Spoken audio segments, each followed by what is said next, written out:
Hello friends, welcome back to our channel. നമ്മൾ ഇന്ന് കാണാൻ പോകുന്നത് സൂത്രവാക്യം എന്ന മൂവിയാണ്. അബദ്ധത്തിൽ ചെയ്യുന്നൊരു കൊലപാതകം, എന്നാൽ അതിന്റെ പിന്നിൽ മറിഞ്ഞിരുന്ന ഒരുപാട് ക്രൈമുകൾ പുറത്തേക്ക് വരുന്നു. അപ്പൊ നമുക്ക് കഥയിലേക്ക് കടക്കാം. അതിനു മുമ്പ് ആദ്യമായിട്ട് ചാനൽ വന്നിട്ടുള്ളവർ നമ്മുടെ ചാനൽ ഒന്ന് സബ്സ്ക്രൈബ് ചെയ്ത് സപ്പോർട്ട് ചെയ്യാനും ഈ വീഡിയോ ഒന്ന് ലൈക്ക് ചെയ്യാനും മറക്കണ്ട. മൂവിയുടെ തുടക്കത്തിൽ തന്നെ നിമിഷ എന്ന് പറയുന്ന ഒരു ക്ലാസ് ടീച്ചറിനെയും കുറച്ച് കുട്ടികളെയും കാണിക്കുന്നുണ്ട്. സ്കൂളിൽ അവർ ക്ലാസ് എടുക്കുമ്പോൾ കുട്ടികൾ പലരും ആബ്സെന്റ് ആയിരുന്നു. ഈ കുട്ടികളൊക്കെ എവിടെ പോവുകയാണെന്നല്ലേ? അവരെല്ലാം പോലീസ് സ്റ്റേഷനിലേക്കാണ് പോകുന്നത്. ആ പോലീസ് സ്റ്റേഷനിലെ മുകളിൽ അവിടുത്തെ സി ആയിട്ടുള്ള ക്രിസ്റ്റോ കുട്ടികൾക്ക് വേണ്ടിയിട്ട് ട്യൂഷൻ എടുക്കുന്നുണ്ട്. ഒരിക്കൽ അവിടുത്തെ ഒരു പോലീസുകാരന്റെ മകൻ അയാളോട് ഒരു ഡൗട്ട് ചോദിച്ചപ്പോൾ അയാൾ നന്നായിട്ട് ക്ലിയർ ചെയ്ത് കൊടുത്തു. അത് കേട്ടറിഞ്ഞിട്ട് കുട്ടികളെല്ലാം അയാളുടെ അടുത്ത് മാത്സിന് ട്യൂഷന് വരും. അത് കാരണം ഈ നിമിഷ ടീച്ചറിന്റെ ക്ലാസ്സിൽ കുട്ടികൾ ഇരിക്കാറില്ല, ഇയാളുടെ അടുത്ത് വന്നാണ് പഠിക്കുന്നത്. അതിന് നിമിഷയ്ക്ക് പരാതി ഉണ്ടായിരുന്നു. പ്രിൻസിപ്പളെയും വിളിച്ചുകൊണ്ട് നേരെ പോലീസ് സ്റ്റേഷനിൽ പോയി ക്രിസ്റ്റോയെ കണ്ടിട്ട് നിമിഷ പരാതി പറയുന്നു. എന്നാൽ ക്രിസ്റ്റോ പറയുന്നുണ്ട് താൻ കുട്ടികളെ നിർബന്ധിക്കാറില്ല ഇവിടെ വരാൻ. അവര് ടീച്ചറിന്റെ ക്ലാസ്സിൽ കയറുന്നില്ലെങ്കിൽ എന്തായാലും ഞാൻ അവരോടത് പറയാം. ഇനി അവരൊരിക്കലും അത് ആവർത്തിക്കില്ല. ഇവന്റെ പേര് അഖിലെന്നാണ്. ഇത് ഇവന്റെ ഉറ്റ സുഹൃത്ത്. ഇവർ രണ്ടുപേരും ക്രിസ്റ്റോയുടെ ട്യൂഷൻ സെന്ററിൽ പഠിക്കുന്നുണ്ട്. സ്കൂള് വിട്ട് കഴിഞ്ഞാൽ കുട്ടികളെല്ലാം നേരെ പോലീസ് സ്റ്റേഷന്റെ മുകളിലേക്ക് വരും. കുറച്ചു നേരം ക്രിസ്റ്റോ വന്ന് അവർക്ക് ക്ലാസ് എടുത്തിട്ട് വീണ്ടും തന്റെ ഡ്യൂട്ടിയിലേക്ക് കടക്കും. ആ സ്റ്റേഷനിലെ പോലീസുകാരുമായിട്ടെല്ലാം തന്നെ ഈ കുട്ടികൾ നല്ല സൗഹൃദത്തിലായിരുന്നു. ക്രിസ്റ്റോ എല്ലാവരോടും പറയുന്നുണ്ട് ഒരു കാരണവശാലും ഇനി സ്കൂളിലെ ക്ലാസ് കട്ട് ചെയ്തിട്ട് കറങ്ങി നടക്കാനോ ഇവിടെ വന്ന് പഠിക്കാമെന്നോ വിചാരിക്കേണ്ടെന്ന്. ആ ക്ലാസ്സും അറ്റൻഡ് ചെയ്യണം, ഇവിടുത്തെ ട്യൂഷനും അറ്റൻഡ് ചെയ്യണം. അങ്ങനെ ഒരു ദിവസം അവിടുത്തെ പഞ്ചായത്ത് മെമ്പറും തോമസ് എന്ന് പറയുന്ന ഒരു മാഷും ക്രിസ്റ്റോയെ കാണാൻ വരുന്നു. അവരൊരു പരാതി കൊടുക്കാനാണ് വരുന്നത്. അമേരിക്കയിൽ ജോലി ചെയ്യുന്ന ഒരാളുടെ പറമ്പ് ഈ ഒരു ഏരിയയിൽ ഒഴിഞ്ഞു കിടപ്പുണ്ട്. അവിടെ ഒരു പൊട്ടക്കിണറുമുണ്ട്. ഉപയോഗശൂന്യമായി കിടക്കുന്ന ആ കിണറിൽ പലയിടങ്ങളിൽ നിന്നും ആൾക്കാർ കൊണ്ടുവന്ന് വേസ്റ്റ് തട്ടും. കൂടുതലും കോഴി വേസ്റ്റ് ആണ് അതിൽ കൊണ്ടിടുന്നത്. അമ്പല പരിസരം ആയതുകൊണ്ട് തന്നെ പലപ്പോഴും ആൾക്കാർ അതിൽ പ്രശ്നം ഉണ്ടാക്കിയിട്ടുണ്ടായിരുന്നു. അങ്ങനെ ഇത്തവണ വേസ്റ്റ് കൊണ്ടിടാൻ വന്ന ആൾക്കാരെ ഒരാൾ ചോദ്യം ചെയ്യുകയും ആ ആൾക്കാര് അയാളെ അടിക്കുകയും ചെയ്തു. ഇതിനെന്തെങ്കിലും ഒരു പരിഹാരം കാണണമെന്ന് ക്രിസ്റ്റോയോട് പറയുന്നു. പിന്നീട് കാണിക്കുന്നത് അഖിലിനെയും അവന്റെ സുഹൃത്തിനെയും അഖിലിന്റെ ക്രഷായിട്ടുള്ള ആര്യയുമാണ്. ആര്യ അഖിലും നല്ല സുഹൃത്തുക്കളുമായിരുന്നു. പോലീസ് സ്റ്റേഷനിലും ഇവർ ഒരുമിച്ചാണ് ട്യൂഷന് പോകാറുള്ളത്. ആര്യയുടെ വീട്ടിൽ അവളുടെ അമ്മയും അച്ഛനും ചേട്ടൻ വിവേകുമാണുള്ളത്. എന്നാൽ വിവേകിന് ആര്യ ഒട്ടും തന്നെ ഇഷ്ടമല്ല. സ്വന്തം അനുജത്തിയായിട്ടും അവൻ എന്തിനായിരിക്കാം അവളെ ഇത്രയധികം വെറുക്കുന്നത്? അവൾ അടുത്തേക്ക് വന്നിരുന്നാൽ തന്നെ അവൻ അവിടെ നിന്ന് എഴുന്നേറ്റ് പോകും. ആര്യയുടെ വീടിന്റെ തൊട്ടടുത്താണ് ടീച്ചറായ നിമിഷയുടെ വീട്. അവൾക്ക് സങ്കടം വരുമ്പോഴൊക്കെ അവൾ ഓടി നിമിഷയുടെ അടുത്തേക്ക് പോകും. അങ്ങനെ ഒരു ദിവസം ക്ലാസ് കഴിഞ്ഞ് അഖിലും ആര്യയും ഒരുമിച്ചാണ് തിരിച്ചു വരുന്നത്. ആര്യയുടെ വീടിന്റെ അടുത്തെത്തുമ്പോഴേക്കും അവർ രണ്ടുപേരും രണ്ടു വഴിക്ക് പിരിയുന്നു. എന്നാൽ വീട്ടിലേക്ക് വന്നു കയറിയ ആര്യയെ അവളുടെ സഹോദരൻ വിവേക് പുതിരെ തല്ലുന്നു. കണ്ട ചെക്കന്മാരുടെ കൂടെ കറങ്ങി നടക്കുന്നെന്നും ഇനി നീയും കൂടെ ഇവിടെ പേരുദോഷം ഉണ്ടാക്കാൻ ബാക്കിയുള്ളൂ എന്നും അവൻ പറയുന്നു. അവന്റെ അമ്മ അവനെ തടുത്തെങ്കിലും അവൻ ആദ്യം അമ്മയോട് പറയുന്നത് ഇങ്ങനെയായിരുന്നു: നിങ്ങളായിട്ട് ഉണ്ടാക്കി വെച്ച് നാണക്കേട് പോരാഞ്ഞിട്ടാ ഇനി ഇവളും കൂടി ഉണ്ടാക്കാൻ നിൽക്കുന്നത്. ഒന്നിനെ ഞാൻ വെറുതെ വിടില്ലാന്നും പറഞ്ഞിട്ടാ അവൻ ഇറങ്ങിപ്പോകുന്നത്. പേടിച്ചുപോയ ആര്യ നേരെ ഓടിയെത്തുന്നത് നിമിഷയുടെ അടുത്തേക്കാണ്. സ്ഥിരമായിട്ട് വിവേക് ഇവളെ ഇങ്ങനെ തല്ലാറുണ്ട്, ഇതിനെ ഇങ്ങനെ വിട്ടാ പറ്റില്ല എന്ന് നിമിഷ പറയുന്നു. അതിനിടയ്ക്ക് അഖിലിനെയും അവന്റെ അച്ഛനെയും കാണിക്കുന്നുണ്ട്. കൃഷിസ്ഥലങ്ങളിൽ കയറുന്ന മറ്റു ജീവികളെ പിടിക്കാൻ വേണ്ടിയിട്ട് അവരൊരു കെണിയൊരുക്കി വെക്കുന്നുണ്ട് അവിടെ. അതിനകത്ത് മനുഷ്യന്റെ കാലുപെട്ടാൽ പോലും തിരിച്ചെടുക്കാൻ വയ്യാത്ത രീതിയിൽ പെട്ടുപോകുമായിരുന്നു. പിറ്റേന്ന് ആര്യയ്ക്ക് വേണ്ടി വെയിറ്റ് ചെയ്ത് നിൽക്കുകയായിരുന്നു അഖിൽ. പക്ഷെ അവളുടെ മുഖമെല്ലാം കണ്ടു കഴിയുമ്പോൾ അവൻ ആകെ സങ്കടമായി. കാര്യം അവന് മനസ്സിലായി, അവളുടെ സഹോദരൻ അവളെ തല്ലിയിട്ടുണ്ടാകും. എന്നാൽ അതൊന്നും നീ കാര്യമാക്കണ്ട, ഇതൊക്കെ എനിക്ക് ശീലമാണെന്ന് പറഞ്ഞിട്ട് അവൾ അവന്റെ കൂടെ നേരെ ട്യൂഷൻ സെന്ററിലേക്ക് പോയി. പക്ഷെ ആ ഒരു സംഭവം നിമിഷ ക്രിസ്റ്റോയോട് പോയി പറയുന്നു. വിവേക് ആര്യയെ തല്ലാനുള്ള മെയിൻ കാരണം വിവേകിന്റെയും ആര്യയുടെയും ഏജ് ഗ്യാപ്പ് തന്നെയായിരുന്നു. വിവേകിന് 18 വയസ്സുള്ളപ്പോൾ, അതായത് അവൻ കോളേജിൽ പഠിക്കുമ്പോഴാണ് അവന്റെ അച്ഛനും അമ്മയ്ക്കും ആര്യ ജനിക്കുന്നത്. അതിന്റെ പേരിൽ കോളേജിലും നാട്ടിലും എല്ലാം തന്നെ അവൻ പല കളിയാക്കലും കേട്ടിട്ടുണ്ട്. വയസ്സാം കാലത്ത് തന്റെ അച്ഛനും അമ്മയ്ക്കും രണ്ടാമതൊരു കുട്ടി ജനിച്ചത് അവൻ ഒട്ടും ഇഷ്ടപ്പെട്ടില്ല. അതുകൊണ്ട് തന്നെ ആര്യ ജനിച്ചപ്പോ തൊട്ട് അവൻ ആര്യയോട് ദേഷ്യമായിരുന്നു. എന്തിനും ഏതിനും കാരണം കണ്ടെത്തി അവളെ തല്ലുന്നത് പതിവാണ്. കാര്യങ്ങൾ കേട്ട ക്രിസ്റ്റോ താൻ ഇതിന് എന്തെങ്കിലും ഒരു പരിഹാരം ഉണ്ടാക്കാന്ന് പറയുന്നു. അതിനുശേഷം ക്രിസ്റ്റോ നേരെ പോകുന്നത് നേരത്തെ പഞ്ചായത്ത് മെമ്പർ പരാതി കൊടുത്ത ആ കിണർ കാണാനാണ്. നല്ല ആഴമുള്ള കിണറായിരുന്നു. ഒരു ആന പോലും പോയി കഴിഞ്ഞാൽ ഇതിലാർക്കും അറിയാൻ പറ്റില്ലല്ലോ എന്നാണ് അയാൾ പറയുന്നത്. എന്തായാലും ഇവിടെ വേസ്റ്റ് ഇടുന്നതിന് എന്തെങ്കിലും ഒരു തീരുമാനം ഉണ്ടാക്കാന്ന് പറഞ്ഞിട്ട് ക്രിസ്റ്റോ നേരെ സ്റ്റേഷനിലേക്ക് പോയി. ആ ടൈമിൽ ഹെൽമെറ്റ് വേട്ടയ്ക്ക് നിന്ന് ആ പോലീസ് സ്റ്റേഷനിലെ പോലീസുകാരുടെ അടുത്തേക്ക് ബെറ്റ്സി എന്ന് പറയുന്ന ഒരു പെൺകുട്ടി വരുന്നു. അവളുടെ വണ്ടിക്ക് നമ്പർ പ്ലേറ്റും ഉണ്ടായിരുന്നില്ല.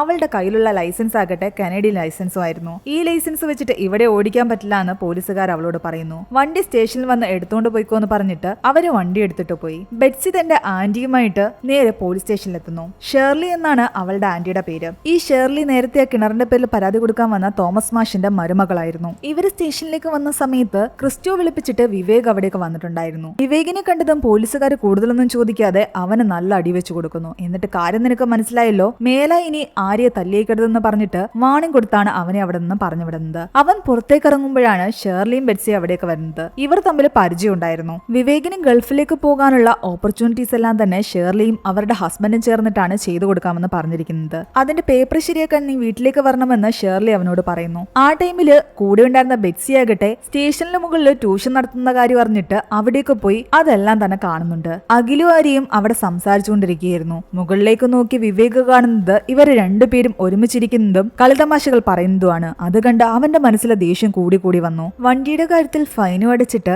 ഷേർലി ബെറ്റ്സിയും കൂട്ടി ആ വണ്ടി എടുത്ത് അവിടെ നിന്നും പോയി. ഇവിടെ വിവേക് ആകെ ദേഷ്യത്തിലാണ്. മാത്യൂസ് എന്ന് പറയുന്ന ഒരു മുതലാളിയുടെ ഡ്രൈവറായിട്ട് അവൻ പലപ്പോഴും പോകാറുണ്ട്. അയാൾ അവനോട് പറയുന്നുണ്ട് പോലീസുകാർ പറഞ്ഞൊന്നും നീ കാര്യമാക്കണ്ട എന്ന്. തനിക്ക് ഈ നശിച്ച നാട്ടിൽ നിന്ന് എങ്ങനെയെങ്കിലും പോയാൽ മതിയെന്നായിരുന്നു വിവേകിന്റെ മനസ്സിൽ. അങ്ങനെ പിന്നീട് കാണിക്കുന്നത് ക്രിസ്മസിന്റെ ഒക്കെ കരോള പോകുന്ന സമയത്ത് കുറച്ച് ആൾക്കാർ ഇരുന്ന് മദ്യപിക്കുന്നതാണ്. എന്നാൽ അതിനിടയ്ക്ക് തൊട്ടപ്പുറത്തെ വീട്ടിലെ കാറിന്റെ അലാറം അടിക്കുന്നത് ഒരാൾ ശ്രദ്ധിക്കുന്നുണ്ട്. ആരോ ഒരാൾ ആ കാറിന്റെ അടുത്ത് നിന്നും ഓടി മറയുന്നതും അയാൾ കാണുന്നുണ്ട്. അപ്പോഴേക്കും ക്രിസ്മസിന്റെ ആൾക്കാർ അതുവഴി വന്നത് കാരണം അയാളുടെ ശ്രദ്ധ മാറി. പിറ്റേന്ന് സ്കൂളിലേക്ക് എത്തിയ കുട്ടികളാകട്ടെ ഓരോരുത്തരായിട്ട് തലകറങ്ങി വീഴാൻ തുടങ്ങി. കാര്യം എന്താണെന്ന് ആർക്കും മനസ്സിലായില്ല. പെട്ടെന്ന് തന്നെ എല്ലാവരെയും ഹോസ്പിറ്റലിൽ എത്തിച്ചു. സംഭവം അറിഞ്ഞ് ഹോസ്പിറ്റലിലേക്ക് എത്തിയ ക്രിസ്റ്റോ കുട്ടികളോട് കാര്യം തിരക്കുമ്പോഴാണ് അവർ നടന്ന കാര്യങ്ങൾ പറയുന്നത്. സ്കൂളിലേക്ക് വരുന്നതിന് മുമ്പ് അവർ ഒരിടത്തു നിന്ന് സിഗരറ്റ് വലിച്ചിട്ടുണ്ടായിരുന്നു. അജ്മലിന്റെ വീടിന്റെ സൈഡിലുള്ള സ്ഥലത്തു നിന്നാണ് ഇവരെല്ലാവരും സിഗരറ്റ് വലിച്ചത്. പക്ഷെ ആ സമയത്ത് അവിടെ ഉണ്ടായിരുന്ന ബിൽഡിങ്ങിന്റെ ഹോളിലൂടെ ഒരു പുക വരുന്നുണ്ടായിരുന്നു. ആ പുകയ്ക്ക് വല്ലാത്തൊരു മണമുണ്ട്. നെയിൽ പോളിഷിന്റെ മണം പോലെയാണ് എല്ലാവർക്കും തോന്നിയത്. ആ മണത്തിന്റെ സുഖം കാരണം അവർ കുറച്ചു നേരം അതിൽ നിന്ന് ശ്വസിക്കുകയും ചെയ്യുന്നു. ഇവരെല്ലാവരും ഇങ്ങനെ ബോധം കെട്ട് വീഴാൻ കാരണം ആ വാതകം ശ്വസിച്ചത് കൊണ്ടാണ്. അജ്മലിന്റെ വീടിന്റെ സൈഡിൽ കാണുന്ന ഒരു ബിൽഡിങ്ങിൽ നിന്നാണ് ഈ പുക വന്നത്. എന്തായാലും ഇനി മേലാൽ ഇങ്ങനെ ഒരു പരിപാടിക്കും പോകരുതെന്ന് പറഞ്ഞിട്ട് അവരെ എല്ലാവരെയും ക്രിസ്റ്റോ വാൺ ചെയ്യുന്നു. അങ്ങനെ പിന്നീട് കാണിക്കുന്നത് ട്യൂഷൻ സെന്ററിൽ വെച്ചിട്ട് ആര്യയുടെ ജന്മദിനം എല്ലാവരും ആഘോഷിക്കുന്നതാണ്. കേക്ക് കട്ട് ചെയ്ത് പോലീസുകാർക്കും അവർ കൊടുക്കുന്നുണ്ട്. അവിടെ നിന്ന് തിരിച്ചു പോകാൻ നേരത്ത് അഖിൽ ആര്യയോട് പറയുന്നുണ്ട് വൈകുന്നേരം പറഞ്ഞ സ്ഥലത്ത് നീ വരണമെന്ന്. അവൾക്ക് വേണ്ടി മറ്റൊരു സർപ്രൈസ് പാർട്ടി കൂടി അവൻ റെഡിയാക്കിയിട്ടുണ്ടായിരുന്നു. അങ്ങനെ കുറച്ച് ഇരുട്ട് വീണപ്പോഴേക്കും അവൻ പറഞ്ഞ സ്ഥലത്ത് അവളെത്തി. അവിടെ അവളുടെ ഫോട്ടോസ് ഒക്കെ വെച്ചിട്ട് അവൻ നല്ലപോലെ അലങ്കരിച്ചിട്ടുണ്ട്. അവൾക്ക് വേണ്ടി ഒരു കേക്ക് അവൻ കൊണ്ടുവന്നിട്ടുണ്ടായിരുന്നു. അവർ ഒരുമിച്ച് ആ കേക്കൊക്കെ മുറിച്ചിട്ട് ഒരുമിച്ചൊരു സെൽഫി എടുക്കുകയായിരുന്നു. കറക്റ്റ് ആ സമയത്ത് അവളെ അന്വേഷിച്ച് വിവേക് അവിടേക്ക് വരുന്നു. ഇവരെ രണ്ടുപേരെ അങ്ങനെ കണ്ടതോടുകൂടി ദേഷ്യം വന്ന അവനാകട്ടെ അവളുടെ തല പിടിച്ച് ഭിത്തിയിലേക്ക് ഇടിക്കുകയും അവളെ ഒരുപാട് തല്ലുകയും ചെയ്യുന്നു. അവളെ തല്ലരുതെന്ന് അഖില് കേണ് പറഞ്ഞിട്ടും അവനെയും അവൻ ഒരുപാട് തല്ലി. അവശനിലയിൽ വീട്ടിലെത്തിയ അവളെ അവളുടെ അമ്മയും നിമിഷയും ചേർന്നിട്ടാണ് ഹോസ്പിറ്റലിലേക്ക് കൊണ്ടുപോകുന്നത്. അഖിലും ആകെ തകർന്നിരിക്കുകയായിരുന്നു. പിറ്റേന്ന് ട്യൂഷൻ സെന്ററിലെത്തിയ അജ്മലാകട്ടെ ക്രിസ്റ്റോയോട് പറയുന്നുണ്ട് തലേന്ന് രാത്രി 8 മണിക്കും 8:30ക്കും മധ്യേ പുരുഷനെന്ന് തോന്നിക്കുന്ന ഒരാളാകട്ടെ തന്റെ വീടിന്റെ സൺഷെയ്ഡിലൂടെ കടന്നു പോകുന്നത് താൻ കണ്ടുവെന്ന്. എന്നാൽ അവിടെ മോഷണ ശ്രമമൊന്നും ഉണ്ടായിട്ടില്ലല്ലോ എന്ന് ക്രിസ്റ്റോ ചോദിക്കുന്നു. അങ്ങനെയൊന്നും ഉണ്ടായിട്ടില്ല എന്നാണ് അവൻ പറയുന്നത്. ആ ടൈമില് ബാക്കിയുള്ള കുട്ടികൾ അവിടേക്ക് വരുന്നു. കൂട്ടത്തിൽ ആര്യ മാത്രം ഉണ്ടായിരുന്നില്ല. അഖിലിനോട് ക്രിസ്റ്റോ ചോദിക്കുന്നുണ്ട് ആര്യ എവിടെയെന്ന്. അവൻ നടന്ന സംഭവങ്ങളൊന്നും പറഞ്ഞില്ല. അവൾക്ക് പനിയാണെന്ന് മാത്രം പറഞ്ഞു. ട്യൂഷൻ കഴിഞ്ഞ് തിരിച്ചു പോകുന്ന വഴിക്ക് തന്റെ കൂട്ടുകാരനോട് നടന്ന കാര്യങ്ങളെല്ലാം അവൻ പറയുന്നുണ്ട്. ആ വിവേകിനെ വെറുതെ വിട്ടാ പറ്റില്ല. പല തവണയായിട്ട് അവൻ ആര്യ ഉപദ്രവിക്കുന്നുണ്ട്. അവളുടെ അടുത്തേക്ക് അവൻ എണീറ്റു പോലും പറ്റാത്ത രീതിയിൽ എവിടെയെങ്കിലും കിടക്കണം. അവനിട്ട് എന്തെങ്കിലും പണി കൊടുക്കണം. എന്ത് പണി കൊടുക്കുമെന്നുള്ള ആലോചനയിലായിരുന്നു അവർ. അവൻ രാത്രിയിൽ വേസ്റ്റ് കളയാൻ കിണറിന്റെ അടുത്തേക്ക് വരുന്നത് അഖിലിനറിയാം. അതുകൊണ്ട് അന്നത്തെ ദിവസം രാത്രി അവനാകട്ടെ കൃഷിത്തോട്ടത്തിൽ കയറുന്ന ജീവികളെ പിടിക്കാൻ വെക്കുന്ന കെണിയില്ലേ അതും എടുത്തുകൊണ്ട് നേരെ പൊട്ടക്കിണറിന്റെ അടുത്തേക്ക് വരുന്നു. 2 കെണി അവിടെ ആരും കാണാത്ത രീതിയിൽ മറച്ചു വെക്കുന്നു. അവൻ പ്രതീക്ഷിച്ച പോലെ തന്നെ അന്നും വിവേക് അവിടേക്ക് വേസ്റ്റുമായിട്ടെത്തി. ആദ്യത്തെ കെണിയിൽ അവന്റെ കാല് കുരുങ്ങിയില്ല. പക്ഷേ രണ്ടാമത്തെ കെണി ആ കിണറിനോട് തൊട്ടടുത്തായിരുന്നു.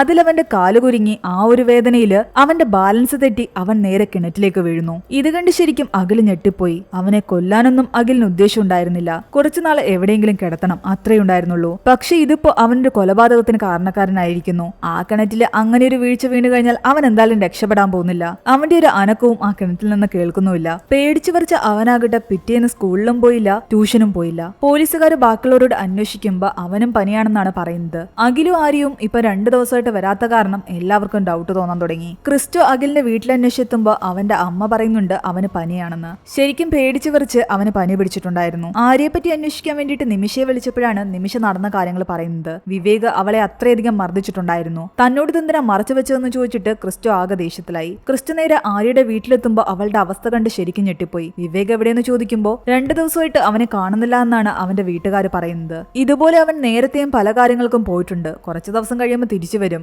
ആര്യയുടെ അവസ്ഥയെല്ലാം കണ്ട് ക്രിസ്റ്റോയ്ക്ക് നല്ല ദേഷ്യം വരുന്നുണ്ടായിരുന്നു. വിവേകിനെ കയ്യിൽ കിട്ടിയ കൊന്നു കളയാനുള്ള ദേഷ്യം. എന്താണെങ്കിലും അവൻ വിളിക്കുകയോ തിരിച്ചു വരികയോ ചെയ്തു കഴിഞ്ഞാൽ തന്നെ അറിയിക്കണമെന്ന് ക്രിസ്റ്റോ പറയുന്നു. വിവേക് തന്റെ ഫോണും വീട്ടിൽ തന്നെ വെച്ചിട്ടാണ് പോയിരിക്കുന്നതെന്ന് അവർ പറയുന്നു. എന്തായാലും ക്രിസ്റ്റോ ആര്യയുടെ കയ്യിൽ നിന്ന് അവന്റെ ആ ഫോൺ വാങ്ങി. ആര്യ പലതവണ അഖിലിനെ വിളിച്ചെങ്കിലും അഖിൽ ആരുടെയും ഫോൺ എടുക്കുന്നുണ്ടായിരുന്നില്ല. അവൻ പിറ്റേന്ന് രാത്രിയിലും ആ കിണറിന്റെ അടുത്തേക്ക് പോയി നോക്കി. അതിനുള്ളിൽ നിന്ന് ഒരു ബഹളവും കേൾക്കുന്നില്ല. ഉറപ്പായിട്ടും വിവേക് മരിച്ചിട്ടുണ്ടാകുമെന്ന് അവന് മനസ്സിലായി. അന്നത്തെ വെപ്രാളത്തിന്റെ ഇടയ്ക്ക് അവൻ അവിടെ നിന്നും ഒരു കെണി തിരിച്ചെടുത്തുകൊണ്ട് പോകാൻ മറന്നിട്ടുണ്ടായിരുന്നല്ലോ. അത് നേരെ എടുത്തുകൊണ്ടുവന്ന് തന്റെ വീടിന്റെ അടുത്ത് തന്നെ വെക്കുന്നു. വിവേകിന്റെ കാലിൽപ്പെട്ട കെണിയുമായിട്ടാണ് അവൻ കിണറിലേക്ക് പോയിരിക്കുന്നത്. അതെന്തായാലും അവന് തിരിച്ചെടുക്കാൻ പറ്റില്ല. അഖിലാകിട്ട് 2 ദിവസമായിട്ട് മര്യാദയ്ക്ക് ആഹാരവും കഴിക്കുന്നില്ല, ഉറങ്ങുന്നുമില്ല. അവന്റെ സ്വഭാവത്തിലെ മാറ്റം വീട്ടുകാരും കാണാൻ തുടങ്ങിയിരുന്നു. അതിനിടയ്ക്ക് പിറ്റേന്ന് രാത്രി ആ കിണറിന്റെ അടുത്തേക്ക് 2 ലോറികളിലായിട്ട് കെട്ടിടം പൊളിച്ച മണ്ണും സിമന്റും കട്ടയൊക്കെ ആയിട്ട് ആൾക്കാർ വന്നിട്ടുണ്ടായിരുന്നു. കിണറിൽ അതിടാൻ വേണ്ടിയിട്ടാണ് ആൾക്കാർ വന്നത്. എന്നാൽ നാട്ടുകാർ അത് തടയുകയും ക്രിസ്റ്റോയെ വിവരം അറിയിക്കുകയും ചെയ്യുന്നു. ക്രിസ്റ്റോ അന്വേഷിച്ചപ്പോഴാണ് അറിയുന്നത് തോമസ് മാഷിന്റെ മരുമകൾ ഷെർലിയുടെ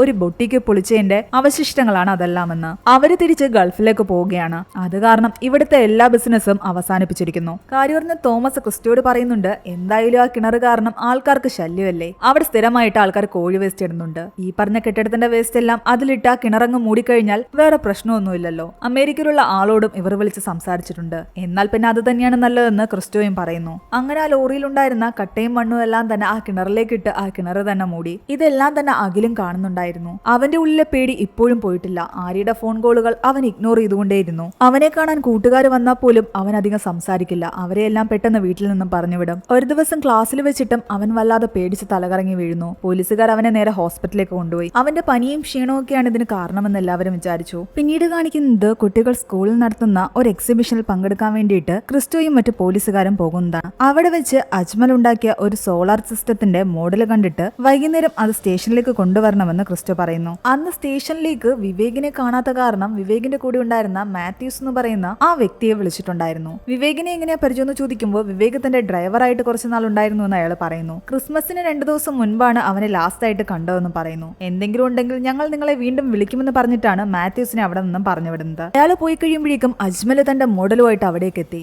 ആ മോഡലെല്ലാം നല്ലപോലെ നോക്കിയ ശേഷം ക്രിസ്റ്റോ അതിനുള്ളിലുണ്ടായിരുന്ന ഒരു സാധനം എടുത്തിട്ട് അവനോട് ചോദിക്കുന്നുണ്ട്, ഇത് നിനക്ക് എവിടെ നിന്നാ കിട്ടിയതെന്ന്. അന്ന് സിഗരറ്റ് വലിക്കാൻ പോയപ്പോൾ ആ വീടിന്റെ സൈഡിൽ നിന്ന് കിട്ടിയതാണെന്ന് അവൻ പറയുന്നു. ആ സ്ഥലം എവിടെയാണെന്ന് ചോദിക്കുമ്പോൾ അത് തന്റെ വീടിന്റെ തൊട്ടടുത്താണെന്നാണ് അവൻ പറയുന്നത്. തൽക്കാലം അവനോട് അവർ പോയിക്കോളാൻ പറയുന്നു. എന്നിട്ട് ആ സാധനം പുറത്തേക്ക് എടുത്ത ശേഷം ക്രിസ്റ്റോ മറ്റുള്ളവരോട് പറയുന്നുണ്ട്, ഇത് ഫോറൻസിലേക്ക് അയക്കണമെന്ന്. ഇതെന്താ സാധനമെന്നല്ലേ? അതൊരു പേസ് മേക്കർ ആയിരുന്നു. ഈ പേസ് മേക്കർ ഒരാളുടെ ശരീരത്തിൽ നിന്നും പുറത്തു വന്നിട്ടുണ്ടെങ്കിൽ ഉറപ്പായിട്ടും അയാൾ മരിച്ചിട്ടുണ്ടാകും. ഇവിടെ ആര്യയാകട്ടെ അഖിലിനോട് ചോദിക്കുന്നുണ്ട്, നീ എന്താ എന്നോട് മിണ്ടാത്തത്, എന്റെ ഫോൺ എടുക്കാത്തത്? അന്ന് ചേട്ടൻ അങ്ങനെയൊക്കെ കാണിച്ചെന്ന് വിചാരിച്ചിട്ട് ഞാൻ അതിൽ എന്ത് ചെയ്യാൻ പറ്റും? പക്ഷെ എന്നിട്ടും അഖിൽ അവളോട് ഒന്നും തന്നെ വേണ്ടിയില്ല. അവന്റെ മനസ്സിലെല്ലാം തന്നെ അറിയാതെ ചെയ്ത ആ കൊലപാതകത്തെ പറ്റിയുള്ള ചിന്തയായിരുന്നു. ക്ലാസ് കഴിഞ്ഞിട്ടും അവൻ ഒന്നും മിണ്ടാതെ ആദ്യമേ ഓടിപ്പോയി. ടെൻഷനായ ആര്യയാകട്ടെ നിമിഷയോട് ഈ കാര്യങ്ങൾ പറയുന്നു. അഖിലിന് എന്തോ പറ്റിയിട്ടുണ്ട്. അങ്ങനെ പിന്നീട് കാണിക്കുന്നത് അമ്പലത്തിലെ കുറച്ച് പ്രോഗ്രാം ഒക്കെ കഴിഞ്ഞിട്ട് ആൾക്കാരെല്ലാം പോകുന്ന വഴിക്ക് ഒരാൾക്ക് ആ പറമ്പിന്റെ സൈഡിൽ നിന്നും ഒരു പേഴ്സ് കിട്ടുന്നു. അവിടെ ഡ്യൂട്ടിക്ക് നിന്ന ക്രിസ്റ്റോയുടെ കയ്യിൽ അയാൾ ആ പേഴ്സ് കൊടുക്കുന്നു. എന്നാൽ ആ പേഴ്സ് തുറന്നു നോക്കിയ ക്രിസ്റ്റോ ഞെട്ടിപ്പോയി. അത് വിവേകിന്റെ പേഴ്സ് ആയിരുന്നു.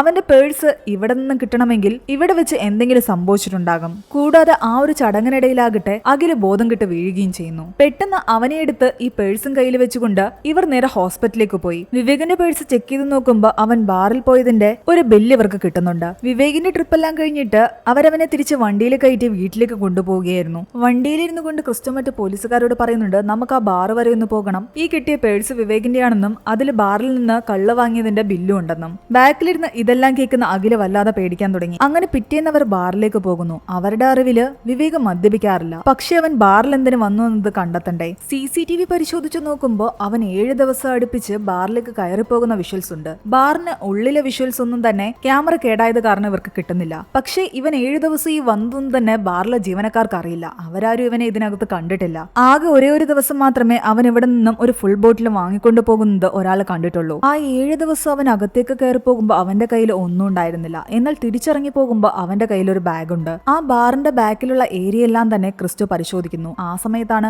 തൊട്ടപ്പുറത്തെ വീട്ടിൽ നിന്നും അജ്മൽ അവനെ വിളിക്കുന്നത്. നീ എന്താ എവിടെയെന്ന് ചോദിക്കുമ്പോൾ ഇത് തന്റെ വീടാണെന്ന് അജ്മൽ പറയുന്നു. അങ്ങനെ ഇവര് അജ്മലിനെ കാണാൻ അവന്റെ വീട്ടിലേക്ക് ചെല്ലുന്നു. ആ സമയത്ത് അവൻ പറയുന്നുണ്ട്, അന്ന് അവൻ ഇതുവഴി സൺഷെയ്ഡിലൂടെ ഒരാൾ പോകുന്നതായിട്ട് കണ്ടു എന്ന് പറഞ്ഞില്ലേ, അത് ഇതുവഴിയാണെന്ന്. അങ്ങനെ ഒരു പോലീസുകാരൻ ആ സൺഷെയ്ഡിൽ കൂടെ നടന്ന് അപ്പുറത്തെത്തുമ്പോ ആ ഏരിയ എന്ന് പറയുന്നത് ഷേർലിയുടെ ആ ബൊട്ടിക്കില്ലേ അത് പൊളിച്ച സ്ഥലമായിരുന്നു. ആ ടൈമിൽ തന്നെ ഫോറൻസിക്കിൽ നിന്ന് ക്രിസ്റ്റോയ്ക്ക് കോള് വരുന്നു. ആ പേസ് മേക്കർ 20-25 വയസ്സ് പ്രായമുള്ള ഒരു പെൺകുട്ടിയുടേതാണ്. മാത്രമല്ല അതില് വ്യത്യസ്തമായിട്ട് അസറ്റോൺ എന്ന് പറയുന്ന ഒരു രാസവസ്തുവിന്റെ അംശം കൂടി കണ്ടെത്തിയിട്ടുണ്ട്. ആ പേസ് മേക്കറിലുള്ള ബ്ലഡ് സ്റ്റെയിൻസിന് 2 ആഴ്ചത്തെ പഴക്കമേ ഉള്ളൂ. അതിനകത്തുള്ള നമ്പർ വെച്ചിട്ട് അതിന്റെ മേക്കേഴ്സിൽ നിന്നും അത് ആർക്കാണ് വെച്ച് പിടിപ്പിച്ചതെന്നുള്ള അഡ്രസ് ഇവർക്ക് കിട്ടി. അങ്ങനെ അവർ ആ അഡ്രസ് തേടി പോകുമ്പോൾ അവർക്ക് മനസ്സിലാകുന്നുണ്ട് അത് ബെറ്റ്സിയുടെ വീടാണെന്ന്. അവിടെ വെച്ച് അവർ ആ സ്കൂട്ടറും കാണുന്നു. ഇടയ്ക്ക് ഷേർലിയുടെ ഒരു ബന്ധുവായ ബെറ്റ്സി ഈ സ്കൂട്ടറുമായിട്ട് ലൈസൻസ് ഇല്ലാതെ പോയപ്പോ അവർ പിടിച്ചിട്ടുണ്ടായിരുന്നല്ലോ. അതേ പെൺകുട്ടി ബെറ്റ്സിയുടെ വീട് തന്നെയാണിത്. അവളുടെ ശരീരത്തിലാണ് അപ്പോൾ പേസ് മേക്കർ വെച്ചിട്ടുള്ളതും. അയൽക്കാരനോട് ചോദിക്കുമ്പോൾ അയാൾ പറയുന്നുണ്ട് ബെറ്റ്സിയും കുടുംബവും എല്ലാം പുറത്ത് സെറ്റിൽഡ് ആണ്. ഇടയ്ക്ക് ബെറ്റ്സി നാട്ടിൽ വരും, അവളുടെ ചില ബന്ധുക്കാരും ഇവിടെ വരും. കൂടാതെ ക്രിസ്മസിന് കാറിൽ അലാറം അടിക്കുന്നത് താൻ കേട്ടുവെന്നും ആ സമയത്ത് ഒരാൾ ഇവിടെ നിന്ന് ദൂരേക്ക് പോകുന്നത് താൻ കണ്ടുവെന്നും കൂടി അയാൾ പറയുന്നു. ആ കാറിന്റെ ഡാഷ് ക്യാം അവർ ചെക്ക് ചെയ്ത് നോക്കുമ്പോൾ ബെറ്റ്സി ഒരു ദിവസം രാത്രി വണ്ടിയും എടുത്ത് അവിടെ നിന്നും പോകുന്നത് കാണാം. എന്നാൽ കുറെ കഴിഞ്ഞിട്ട് ആ വണ്ടി തിരിച്ചുകൊണ്ട് വെക്കുന്നത് വിവേകാണ്. വെപ്രാളത്തിൽ അവൻ ആ വണ്ടി കൊണ്ടുപോയി കാറിലിടിച്ചു. അതുകൊണ്ടാണ് കാറിന്റെ അലാറം അടിച്ചത്. അത് കേട്ട് പേടിച്ച് അവൻ പെട്ടെന്ന് അവിടെ നിന്നും പോയി. ഇതെല്ലാമാണ് ആ അയൽക്കാരൻ കണ്ടതും. ബെറ്റ്സി അവസാനമായിട്ട് സ്കൂട്ടർ എടുത്തുകൊണ്ടുപോയി. പക്ഷെ തിരിച്ചു കൊണ്ടുവച്ചത് വിവേക്. അവിടെ എന്തോ ദുരൂഹത നടന്നിട്ടുണ്ട്. ആ സംഭവത്തിന് ശേഷമുള്ള 7 ദിവസമാണ് വിവേക് കണ്ടിന്യൂസ് ആയിട്ട് ബാറിൽ പോയതും. 7ാമത്തെ ദിവസം വിവേകിനെ കാണാതായി. ബെറ്റ്സിയും വിവേകും തമ്മിൽ കണക്ഷൻ എന്താണെന്ന് കണ്ടെത്തണം. ഈ ബെറ്റ്സിയുടെ ബാങ്ക് ട്രാൻസാക്ഷൻ എല്ലാം നോക്കി കഴിയുമ്പോൾ അവൾ പേസ് മേക്കറിന് വേണ്ടിയിട്ട് ഒരു വലിയ ട്രാൻസാക്ഷൻ നടത്തിയിട്ടുണ്ട്. അത് കഴിഞ്ഞിട്ട് മറ്റൊരു വലിയ ട്രാൻസാക്ഷൻ നടത്തിയിരിക്കുന്നത് ഷേർലിയുടെ അക്കൗണ്ടിലേക്കാണ്. ഒരു 3 കോടി രൂപ.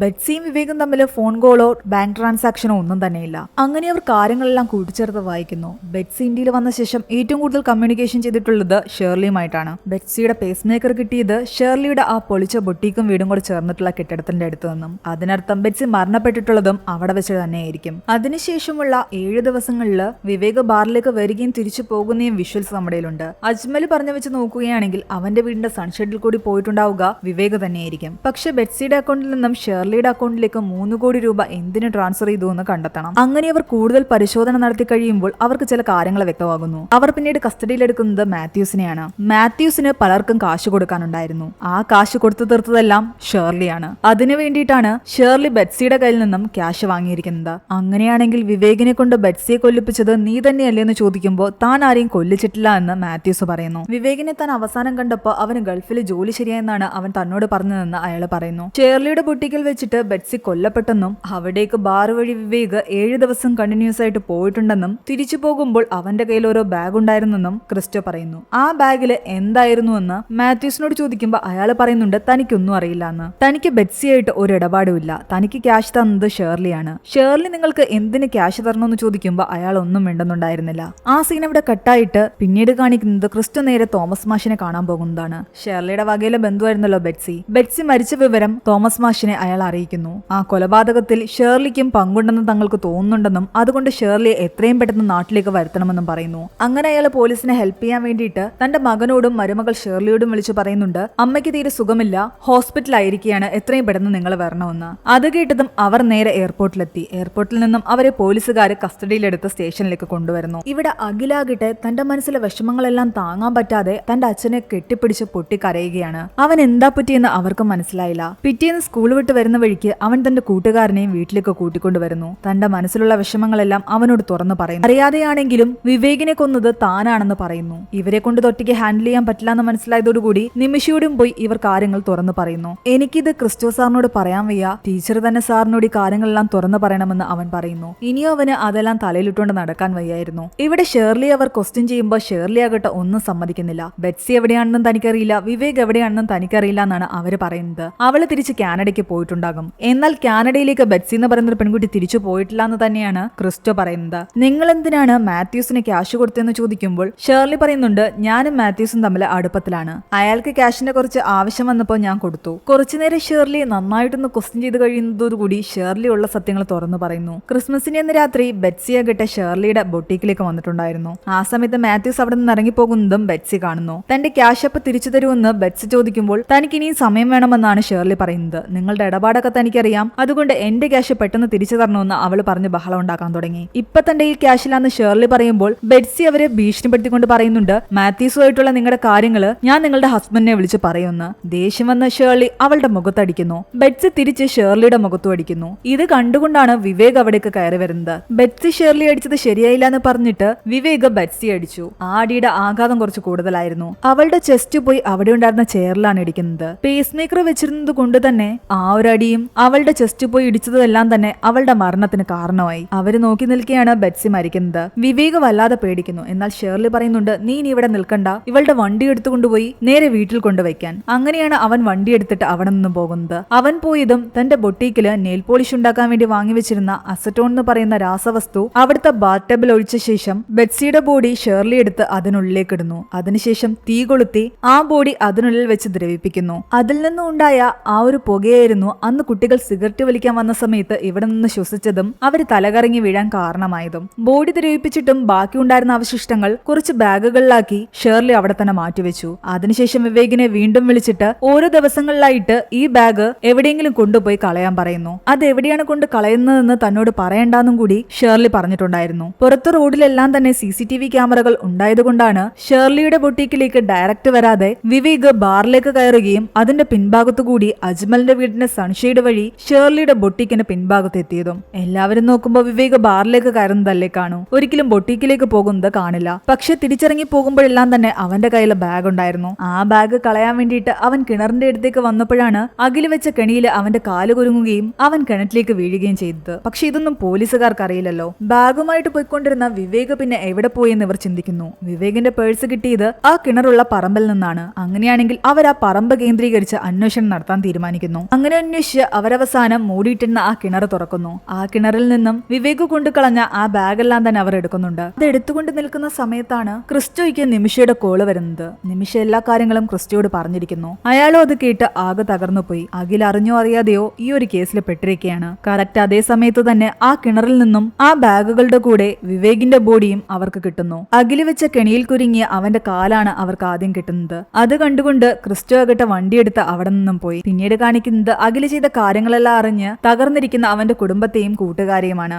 ആര്യടിച്ചതിന് വിവേകിന് ചെറിയൊരു പണി കൊടുക്കണമെന്ന് അവൻ ചിന്തിച്ചുള്ളൂ. പക്ഷെ അബദ്ധവശാൽ അവൻ കിണറിൽ വീണ് മരിക്കുമെന്ന് അവൻ ചിന്തിച്ചിട്ടുണ്ടായിരുന്നില്ല. അങ്ങനെ പിന്നീട് ക്രിസ്റ്റോ വന്ന് അഖിലിനെ അവിടെ നിന്നും കൂട്ടിക്കൊണ്ടു പോകുന്നു. അവന്റെ മേൽ എന്തായാലും അവർക്ക് കേസെടുത്തെങ്കിലേ പറ്റൂ. അവന്റെ അവസ്ഥ കണ്ട് പോലീസുകാരെല്ലാം ആകെ തകർന്നിരിക്കുകയായിരുന്നു. അവനെ ഏറ്റവും കൂടുതൽ മിസ് ചെയ്തിരുന്നത് ആരെയാണ്? അഖിലിപ്പോൾ ജുവനൈൽ ഹോമിലാണ്. 6 മാസങ്ങൾ കഴിഞ്ഞു. അവിടെ ട്യൂഷൻ എടുക്കാനും അവന്റെ പ്രിയപ്പെട്ട സാറും പോലീസുകാരനുമായ ക്രിസ്റ്റോ വരാറുണ്ടായിരുന്നു. അവിടെ ഉണ്ടായിരുന്ന മറ്റു കുട്ടികളും ആ ക്ലാസ് അറ്റൻഡ് ചെയ്യാൻ വരാൻ തുടങ്ങി. അവിടെയാണ് ഈ ഒരു മൂവി അവസാനിക്കുന്നത്. ഈ ഒരു മൂവിയുടെ സ്റ്റോറി എങ്ങനെ ഉണ്ടായിരുന്നു നിങ്ങൾ താഴെ കമന്റ് ചെയ്യുക. എക്സ്പ്ലനേഷൻ ഇഷ്ടപ്പെട്ടെങ്കിൽ വീഡിയോ ലൈക്ക് ചെയ്യാനും നമ്മുടെ ചാനൽ സബ്സ്ക്രൈബ് ചെയ്യാനും മറക്കണ്ട.